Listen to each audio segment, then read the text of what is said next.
এই হল থেকে আর একটা দরজা দিয়ে এবার পরের হলটাতে ঢুকলাম। হলটা আগের হলের চেয়ে লম্বা ও চওড়া।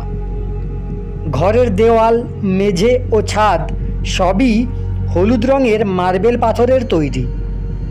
হলের মাঝখানে দুধসাদা স্ফটিকের তৈরি একটি নবযৌবনা যুবতীর মূর্তি। কোমরে একটা জলের কলসি ধরে ত্রিভঙ্গ মুদ্রায় দাঁড়িয়ে মৃদু হাসছেন। তার বাঁ হাতে জলের কলসি ধরে আছেন আর ডান হাতে ধরা একটি অতি সুন্দর পাখি, যেটা ওড়বার জন্য ডানা মেলে আছে। ওই বিশাল কক্ষে একজন যোগীর যথেষ্ট লম্বা ও চওড়া মূর্তি আঁকা আছে।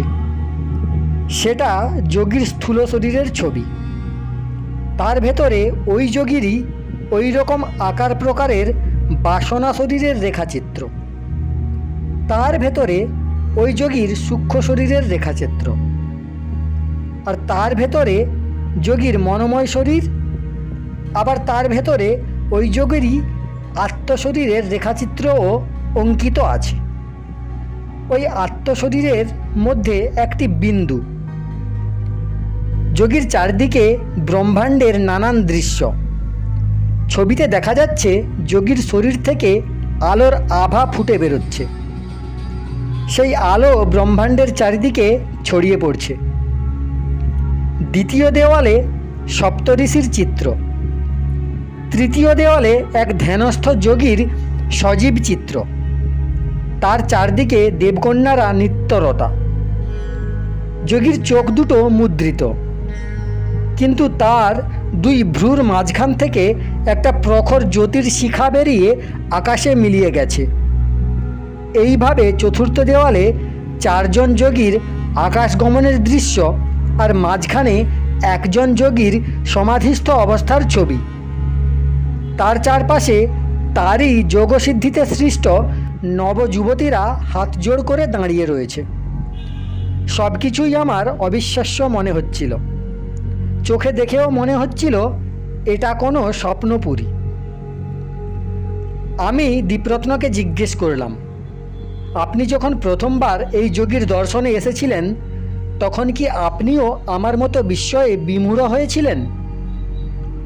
আমার প্রশ্ন শুনে দীপরত্ন হেসে বললেন, না, আমি আশ্চর্য হইনি। কারণ আমি জানতাম এই সব কিছুই ওই মহান যোগীর যোগমায়া।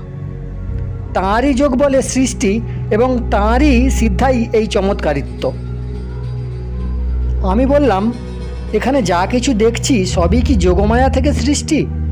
আমি তো কিছুই বুঝতে পারছি না। দীপরত্ন সহজভাবেই বললেন, সৃষ্টি তিন রকমের। সর্বপ্রথম সৃষ্টি পরমেশ্বরের।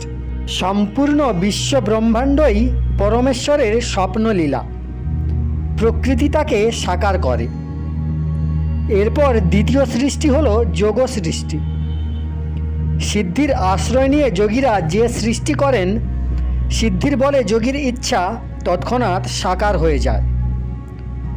আর তৃতীয় সৃষ্টি হলো মানব সৃষ্টি।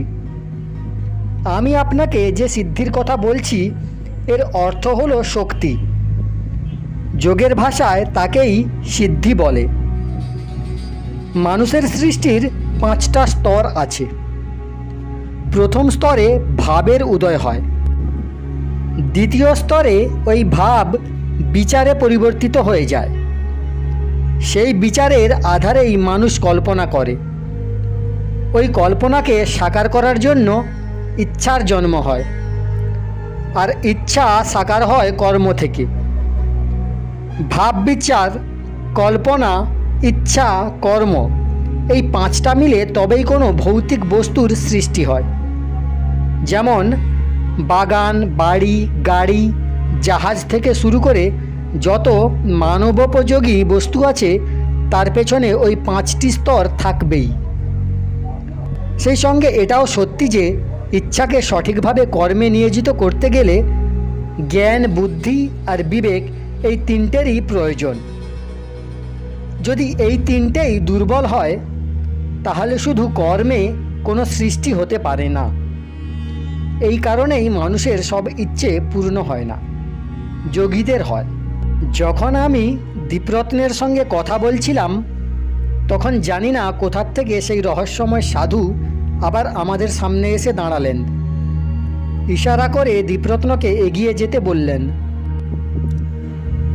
হল থেকে বেরিয়ে আমরা যখন পৌঁছালাম সেখানে অতি সুন্দর একটা বাগান ছিল। বাগানের চারদিকে লম্বা লম্বা সবুজ সবুজ অনেক গাছ, সারি দিয়ে সাজানো। চারিদিকে ফুল গাছের সারি, নানা রঙের ফুল সেখানে ফুটে রয়েছে। তাদের সুগন্ধে বাতাস মথিত হয়ে রয়েছে।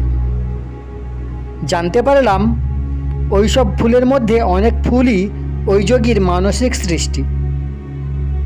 বাগানের মধ্যে মার্বেল পাথরের বাঁধানো একটা জলাধার, সেই জলে লাল, নীল আর সাদা রঙের অনেক পদ্মফুল ফুটে রয়েছে। ওই বাগানের গায়ে লাগানো একটা বড় ঘর। দীপরত্ন বললেন, এটাই পরমহংসদেবের ঘর, চলুন আমরা ভেতরে যাই। কোটি কোটি প্রণাম জানাই সমস্ত মানবাত্মাকে। পরের অংশ শুনতে চাইলে চ্যানেলটি সাবস্ক্রাইব করে রাখতে পারেন।